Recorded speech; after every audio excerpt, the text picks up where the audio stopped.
एक बार की बात है, टोनी चिड़िया नाम की एक छोटी सी चिड़िया रहती थी। टोनी चिड़िया अपनी माँ, पिताजी और 5 भाइयों के साथ घोंसले में रहती थी। टोनी चिड़िया के पंख छोटे और मुलायम थे, छाती के पंख लाल और बाकी शरीर के पंख भूरे रंग के थे।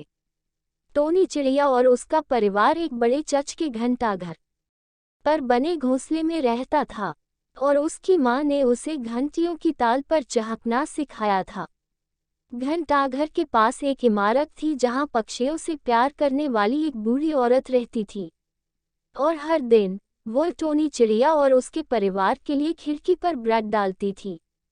एक दिन बेचारी बुढ़िया गंभीर रूप से बीमार पड़ गई और उसकी मृत्यु हो गई।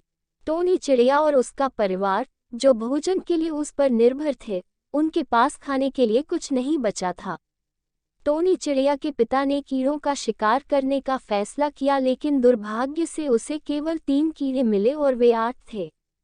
इसलिए उसने टोनी चिड़िया और उसके 2 भाइयों सहित केवल छोटों को खिलाने का फैसला किया। कीड़ों का शिकार नहीं हो रहा था। टोनी चिड़िया और उसके बड़े भाई और उसकी माँ ने भोजन के लिए खिड़कियों पर चोंच मारने का फैसला किया, लेकिन लोगों ने उन्हें खाने के लिए बिना कुछ दिए ही उनको भगा दिया। एक दिन एक बेकरी वाले ने उन्हें भगाने के लिए उन पर राख से भरी एक बोरी फेंकी और टोनी चिड़िया और उसके बड़े भाई और उसकी माँ भूरे हो गए। उधर टोनी चिड़िया के पिता को आखिरकार एक ऐसी जगह मिल गई थी जहाँ कभी खाने की कमी नहीं थी और वह वहाँ से कई कीड़ों को लेकर घोंसले में लौट आया था और बहुत खुश था, लेकिन उसे कोई नहीं मिला। जब बच्चे और उनकी माँ राख से गंदे हुए घोंसले में लौटे तो टोनी चिड़िया के पिता ने उन्हें पहचान नहीं पाए और उन्हें घोंसले से भगा दिया।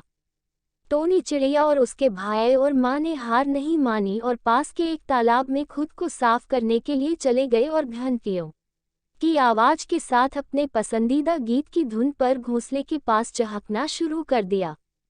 टोनी चिड़िया के पिता ने उन्हें पहचान लिया और उन्हें घोंसले में आने दिया और उसके बाद सभी ने खुशी से एक साथ खाना खाया। उस दिन से चिड़िया परिवार ने भोजन प्राप्त करना सीख लिया और पूरी तरह से दूसरों पर निर्भर नहीं रहना सीख लिया और अब उस घोंसले में आनंद की कोई कमी नहीं थी।